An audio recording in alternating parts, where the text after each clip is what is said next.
Ang video nito mga idol ay magko-convert tayo ng TMX 155 na Platino. Bali gagawin natin dito mga idol ay i-convert na natin ito sa CDI mga idol.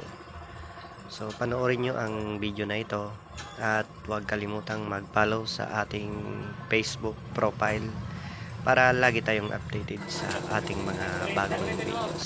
So simulan na natin mga idol ang pagko-convert ng ating TMX 155 Platino to CDI mga idol. Ang ginamit natin mga idol na pulser ay pang Smash 115 na pulser. Sa lighting coil naman natin mga idol ay ginamit nating lighting coil ay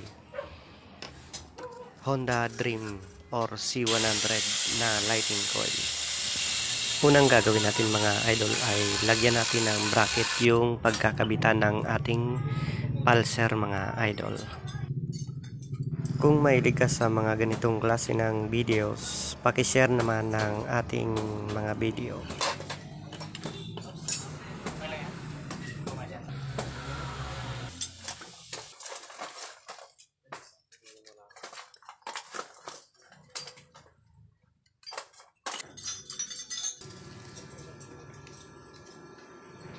Bali, nalagyan na natin ng bracket mga idol yung ating pagkakabitan ng pulser. So, i-welding na natin mga idol yung ating pulser sa ginawa nating bracket.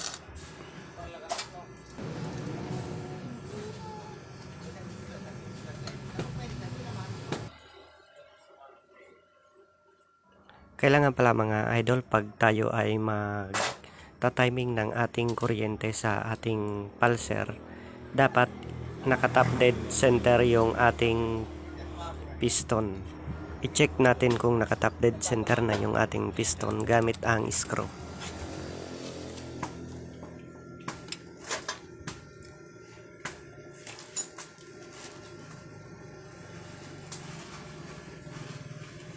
Medyo kuwan pa dyan, no? Panat pa sumay.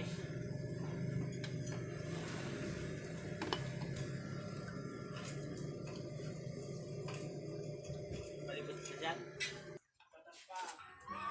Guhitan muna yung ating magneto para masentro natin yung pinaka contact point ng ating pulser.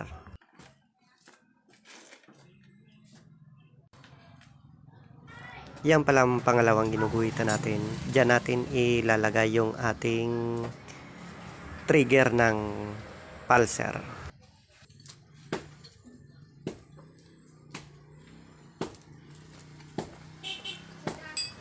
Drinks na pre? Ha? Pag soft drinks na.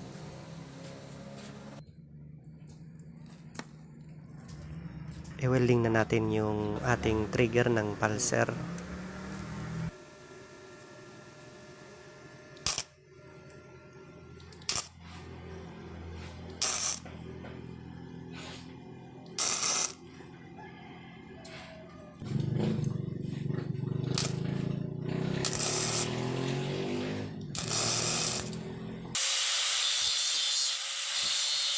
Matapos na ma-welding yung trigger ng ating pulser, grinderin natin ito at tansyahin lang natin na hindi sumabit sa ating pulser.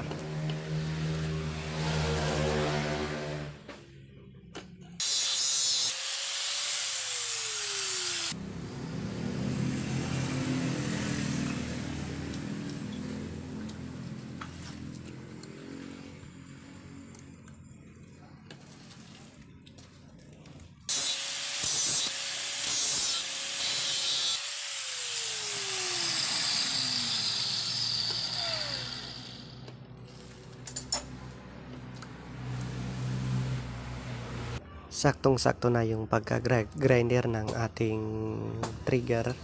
So ayan, saktong-sakto lang na hindi sasabit sa ating pulser. Bawasan natin yung takip ng magneto para hindi sumabit sa pulser pagka tinakip na natin ito sa ating magneto. So tatansyahin lang natin mga idol kung hindi na siya babangga doon sa ating pulser. Dapat hindi sumabit yung ating pulser dyan sa takip.